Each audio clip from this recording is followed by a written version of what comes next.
Thomas. Thank you, Chair. The PIT review recommended that the Environment Agency assume strategic responsibility for all forms of flooding.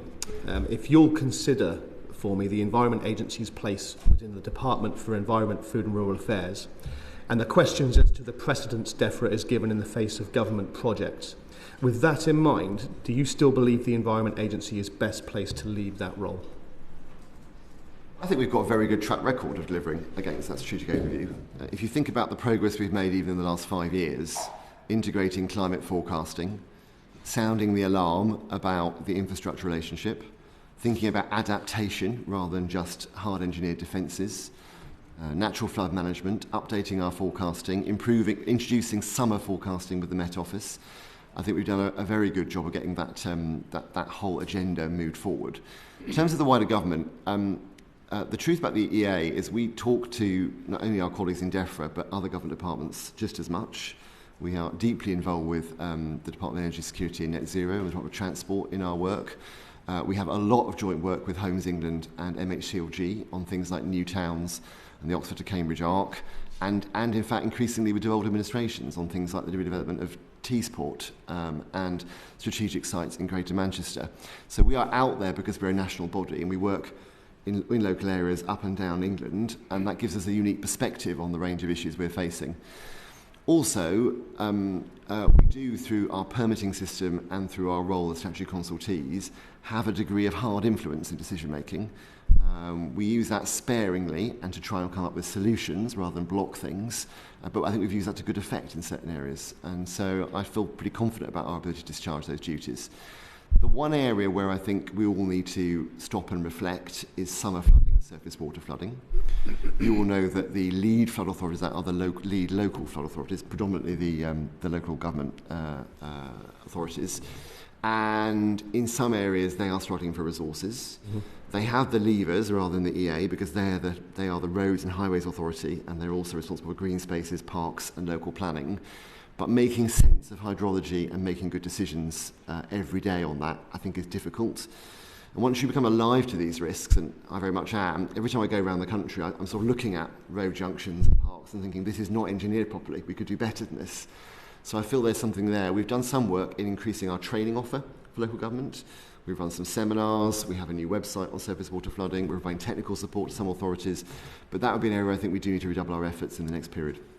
Thank you. I would certainly agree on the pluvial flooding issue. So you mentioned when you introduced yourself that the Environment Agency is a Tier 1 responder, that you're a principal builder and operator of flood defences, and that you have strategic overview for coastal and pluvial flooding, but not pluvial flooding.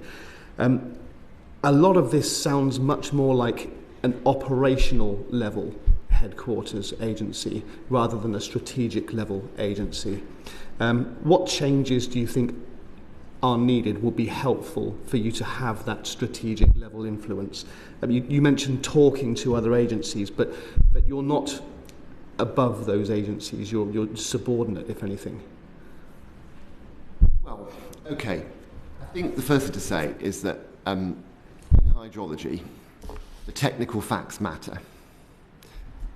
You can't busk whether something will flood or how groundwater works. You have to know the analysis that shows what's happening.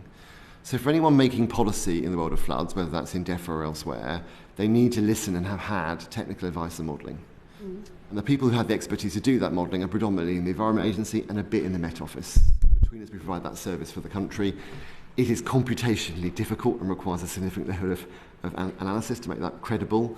And whoever does the decision-making about their budget and the priorities and all those things that we discuss with Minister Hardy and her team, you'll need to have very strong technical support from people who understand that, and those people work in the Environment Agency. Secondly, I find no shortage of people who want to hear from us about the risks they're facing in all their projects they're running. And actually, there's a pretty open door between the agency and local government, mayoralties, scheme promoters, and of course, because of our statutory role, particularly in permitting, people do need to come and talk to us to acquire the permits they need to take those work forward. So I think it's more of a partnership relationship on some of those key developments rather than a sort of parent-child relationship. And lastly, of course, setting budgets, balancing how much money is available for the country, setting the policy framework. That is obviously a matter for elected politicians, not for heads of an arm's length agency.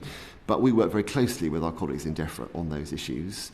And an example of that would be recent consultation on the funding formula, where a number of things that we were arguing for with DEFRA, less bureaucracy at the lower end, more control at the higher end, greater facilitation for natural flood management, rethinking co-financing to make it work for, in particular, more deprived and cash-strapped communities.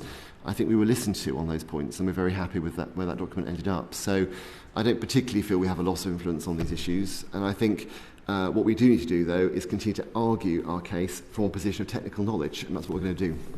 Thank you, which leads me on nicely to the committee has heard suggestions that a single overarching authority on flooding could improve public clarity and cross-system coordination. What's your view on that proposal, and would such a model strengthen existing flood responsibilities? So I think when you deal with a flood incident, what you've got to remember is that it's not just a hydrological incident, it's a social and economic incident with a strong humanitarian dimension. So a lot of the time, I've been to see a lot of people who've been flooded, and the impact on them personally, on their mental health, on their well-being is devastating. Yeah.